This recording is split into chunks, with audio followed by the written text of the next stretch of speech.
দশকের শেষ দিকে এদেশের চলচ্চিত্র অঙ্গনে এক সুদর্শন চটপটে তরুণের আবির্ভাব ঘটেছিল।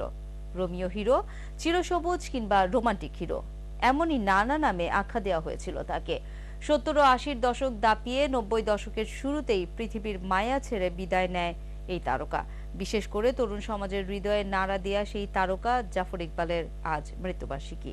আরো জানাচ্ছেন আমিরুল মুজলিস।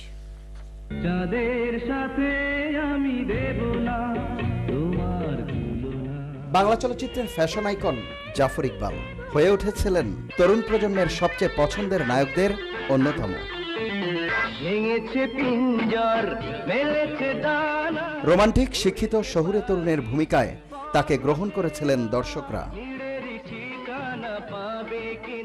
1950 সালের 25 সেপ্টেম্বর ঢাকার গুলশানে জন্ম নেয়া এই প্রতিভাবান শিল্পীর পারিবারিক গণ্ডিতেই ছিল নিখাদ সাংস্কৃতিক আবহ।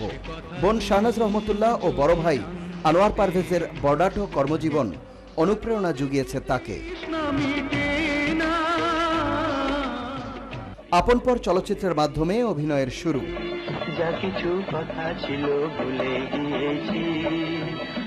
এরপর একে একে প্রায় 1.5 শতাধিক ছবিতে অভিনয় করেন বহু প্রতিভাধর এই শিল্পী, যার অধিকাংশই হয়েছে ব্যবসা সফল।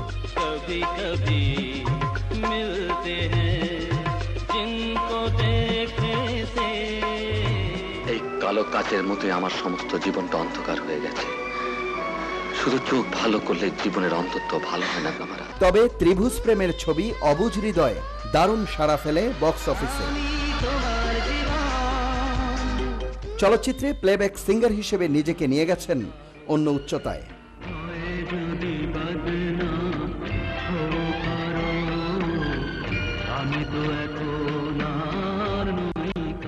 আর চলচ্চিত্রের বাইরে গাওয়া গানগুলো নাড়া দিয়েছে শ্রোতা হৃদয়ে। আবেগপ্রবণ এবং দারুণ অভিমানী জাফর ইকবালের কেরিয়ার যখন মধ্য গগনে, ঠিক তখনই 1992 সালের 8 জানুয়ারি মাত্র 42 বছর বয়সে মৃত্যুবরণ করেন এই ক্ষণজন্মা প্রতিভাবান শিল্পী।